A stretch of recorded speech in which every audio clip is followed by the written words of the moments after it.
The independent panel told us the average family was paying an additional $350 a year with the HST. And people like you told us that simply wasn't fair. I couldn't agree more. I believe the HST is worth keeping because it cuts red tape, it encourages investment, and benefits industries as diverse as film, mining, manufacturing, and forestry. It creates jobs, and with the uncertainty that continues in the U.S., our families need job security more than ever. But you deserve fairness too.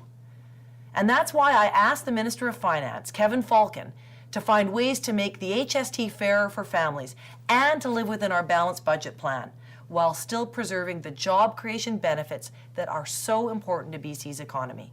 I'm proud of the work that my team did to listen, then change and redesign the HST. And now we've taken decisive action to make 3 significant changes to the HST.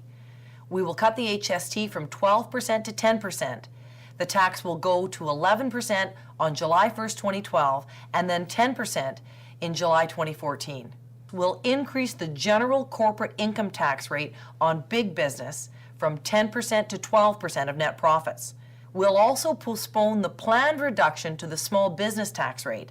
Because the rate changes will take time to implement, we will provide one-time additional relief in the form of transition checks to help those most affected by the HST. Parents will be receiving $175 for each child. Senior citizens with a family income of less than $40,000 will also receive a transition check of $175. These changes are anchored in 2 ideas that are just common sense. BC families should pay less tax, not more. And we have to balance the budget so our children aren't saddled with more government debt. One benefit of keeping the improved HST is that we'll be sure not to incur the $1.6 billion in payments to Ottawa, and we will keep BC's money here in BC. Mr. Speaker, it's remarkable. You know, we engage in a consultation process. Over 275,000 British Columbians participated, Mr. Speaker. And one of the common threads of that discussion was a request from the public to make sure that we reduce or minimize the impact of HST. And not only did we do that, Mr. Speaker, we not only eliminated the $350 cost for average families, Mr. Speaker, we actually improved it to the point where they're $120 a head on average in British Columbia, Mr. Speaker.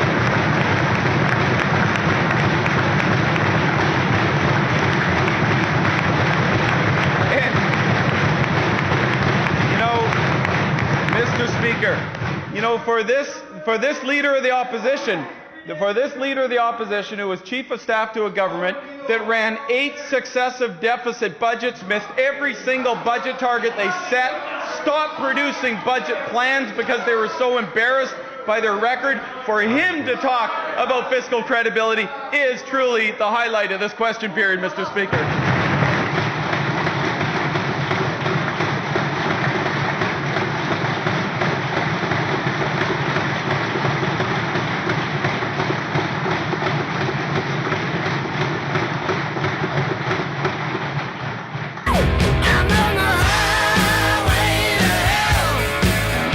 Said every penny, every centime, every peso, every ruble will go to health care. Will go to health care. Every ruble will go to health care, Honourable Speaker. That's what they said, Honourable Speaker. I mean, this is ridiculous. We not only are not taking away their right to vote,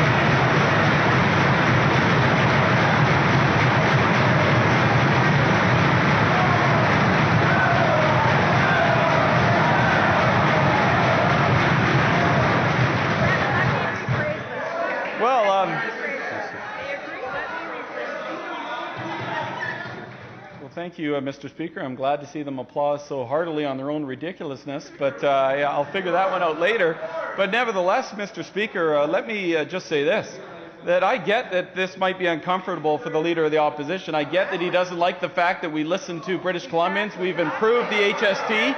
And, Mr. Speaker, I have no doubt that he is entirely uncomfortable with the fact that he is going to be advocating and campaigning on a 12% PST plus GST, and we are campaigning, Mr. Speaker, on retaining a tax that every independent expert says is the right way to go, and we're marching it down to 10%, Mr. Speaker. That is the clear difference.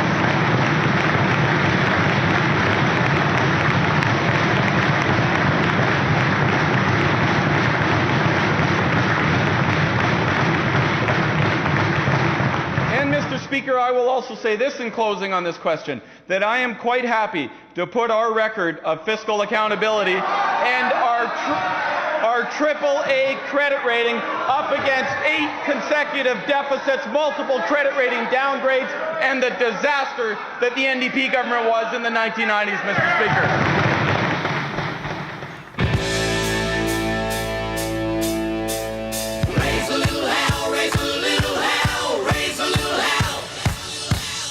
And as from the news perspective, I haven't seen the NDP really use question period to its advantage yet. At least we only have 1 minute left, but they really haven't raised any new issues. Well, they don't have any new issues. That's the problem. This is why I don't think they're ready for an election. They don't have a strong policy. Well, they actually don't have a policy platform. You're supposed to represent your constituents, people. You're not supposed to represent some propaganda.